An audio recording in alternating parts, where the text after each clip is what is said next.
Dr. Knowall. By the Brothers Grimm. There was once upon a time a poor peasant called Crab, who drove with 2 oxen a load of wood to the town, and sold it to a doctor for 2 thalers. When the money was being counted out to him, it so happened that the doctor was sitting at table, and when the peasant saw how well he ate and drank, his heart desired what he saw, and would willingly have been a doctor too. So he remained standing a while, and at length inquired if he too could not be a doctor. "Oh, yes," said the doctor, "that is soon managed." "What must I do?" asked the peasant.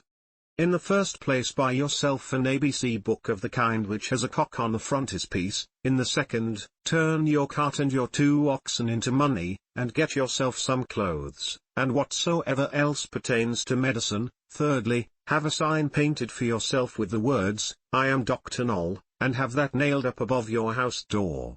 The peasant did everything that he had been told to do. When he had doctored people a while, but not long, a rich and great lord had some money stolen.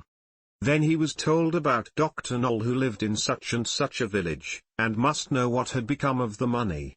So the lord had the horses harnessed to his carriage, drove out to the village, and asked Crab if he were Dr. Knowall. Yes, he was, he said. Then he was to go with him and bring back the stolen money. "Oh, yes, but Greta, my wife, must go too." The lord was willing, and let both of them have a seat in the carriage, and they all drove away together. When they came to the nobleman's castle, the table was spread, and Crab was told to sit down and eat. "Yes, but my wife, Greta, too," said he, and he seated himself with her at the table. And when the first servant came with a dish of delicate fare, the peasant nudged his wife, and said, "Greta, that was the first," meaning that was the servant who brought the first dish. The servant, however, thought he intended by that to say, "That is the first thief," and as he actually was so, he was terrified, and said to his comrade outside, "The doctor knows all, we shall fare ill, he said I was the first." The second did not want to go in at all, but was forced. So when he went in with his dish, the peasant nudged his wife, and said, "Greta, that is the second." This servant was equally alarmed, and he got out as fast as he could. The third fared no better, for the peasant again said, "Greta, that is the third." The fourth had to carry in a dish that was covered, and the lord told the doctor that he was to show his skill, and guess what was beneath the cover. Actually, there were crabs.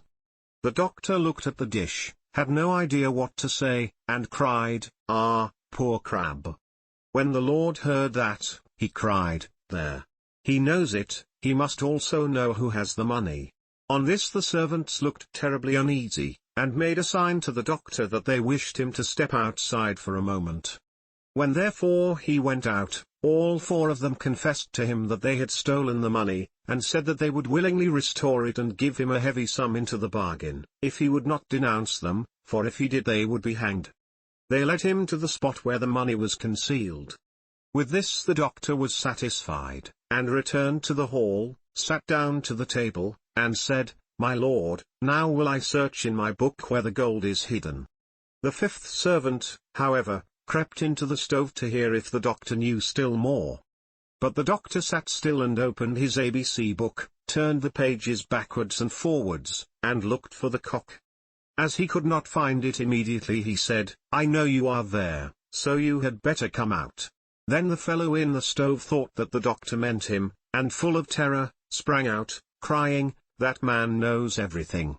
Then Dr. Knowall showed the lord where the money was, but did not say who had stolen it, and received from both sides much money in reward, and became a renowned man.